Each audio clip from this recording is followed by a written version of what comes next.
And we have with us a very special guest now to start our show, Laila Tyabji. She is the chairperson and founder member of Dastar. आप कई लोगों ने दस्तकार हाट का नाम सुना होगा। वाकई में लाइला जी 25 सालों से ज़्यादा से काम कर रही हैं कि जो हुनरमंद हमारे बुनकर दस्तकार हैं वो सीधे इस हाट में आकर अपना सामान देते हैं।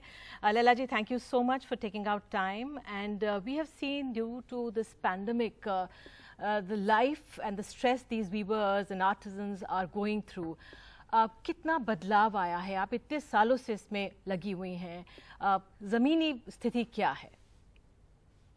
Well, you know that I was talking to a group of craftspeople today, veteran craftspeople who have been through the decades watching what is happening to craft in India.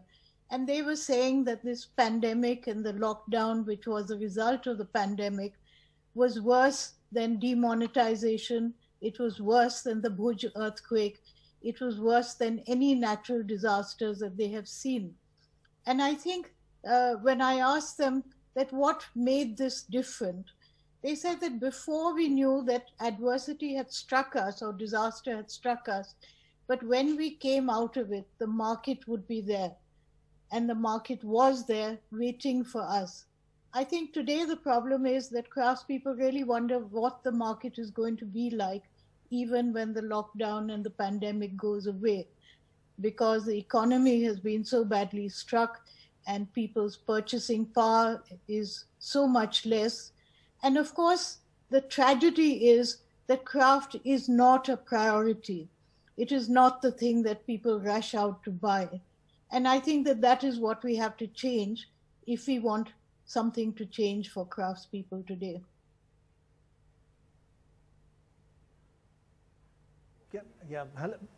Hello and welcome. Thank you, Laila, for joining us. It's great to see you. Thank you so much for being here with us.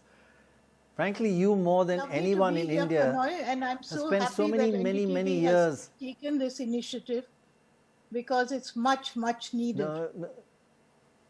It is much needed, and as you said, it needs to be a much higher priority. But you know, you more than anyone in India spent many years building, reviving, saving and promoting Indian artisanship that goes back, oh gosh, the artisanship goes back several generations. I wasn't saying that you and me go back several generations, I meant the artisans. Well, in fact, in many ways, actually, no, I would say in many ways your name is synonymous. Sorry? No, you say. Okay. I was just saying that your name is in fact is virtually synonymous with the movement to save our handloom heritage. And you've traveled across India, the length and breadth of India. I just wanted to ask you practically, what steps should be taken to kind of ensure the survival and give a better livelihood of to our artisans, our weavers and craftspeople who deserve it? We're not doing them a favor. We are just, so far, treating them appallingly. And they're globally recognized as to be outstanding. So how do we give them what they deserve? Well, I think that really craftspeople's strength is also their weakness, because they are, after all, they are part of our culture, they are part of our aesthetic, but also most importantly, they are part of our economy.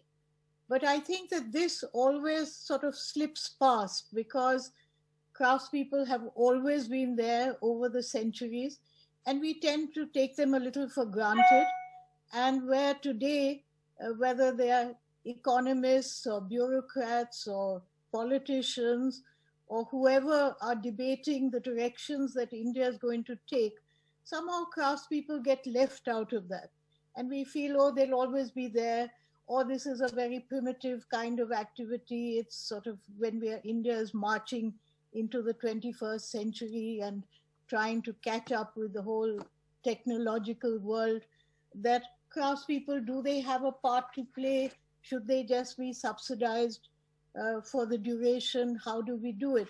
And to me, this is the most short-sighted thing, because actually the craft sector and the handloom sector are the two areas where India has something that no other country in the world has. And while we're sort of rushing to catch up with the rest of the world in so many directions, we have this wonderful asset and we should be investing in it instead of just assuming that it will always be there. And one of the phrases which really gets my goat is when you talk about investment in the sector or some calamity that has struck the craft sector, you're always told that, oh, craftspeople are so resilient. You know, the sector is very resilient. Right. I think that we have to stop saying that, and we have to think that if this has survived and has to survive, right, and has to continue but to Ms. be Tyabji, let me ask you, Vishnu here, and let me ask you, Ms. Tyabji, one question that comes to mind. If you had to tell our viewers one thing about why they should buy Handmade, what would that be? Well, it would be because, as I said, it reflects an Indian culture and aesthetic. It also means that in a world where everything is getting so uniform and branded, handcraft is the one way to have something which is distinct and unique to yourself. I think that the time for sort of brands which look exactly the same, whichever high street you're in, wherever you are in the world, has really gone. And we should play to our strengths. We should see how wonderful it is to look distinctive, how appropriate it is in this world to have something which is green, which is eco-friendly, which is made with love and with tradition, and which yet can be transformed into something very contemporary and appropriate. Yeah, I think that's exactly the point. And Vishnu, your question is really valid. It's not why we should buy it. It is just a wonderful, wonderful products. They should scream out at us. But you know, the marketing by mass marketing by corporates and advertisers don't really let us see enough of this wonderful, and as Laila says, unique aspect of high quality in India. So it should come naturally to us. They need a bit of a step up and help, like we help every sector, and perhaps help them a little more than we do other sectors, but it's exactly the opposite. Things like packaging, promotion, sort of presentation, of course R&D and design development, because consumers' lifestyles have changed and we need to create things which are functional and appropriate to those lifestyles. But we need to actually treat it like any other sector of the economy. We have to invest in infrastructure, we have to invest in skilling, we have to invest, as I said, in packaging and promotion. Right. And I think we just don't do that. I mean, there's absolutely no reason But Laila ji, let me tell you what I can share with you right now, what we can share with you right now. And this is going to make you happy, because it certainly makes us happy. Before we go to our next panelist, we are very happy to announce that Optum India has pledged 28 lakh rupees in support of Handmade in India. In the true spirit of Diwali, Optum India members will receive handmade gifts.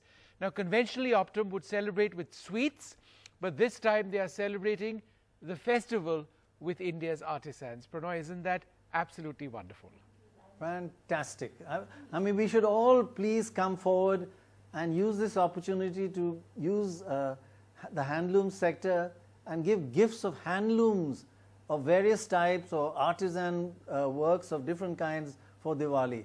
And for any gift, it really is a great idea.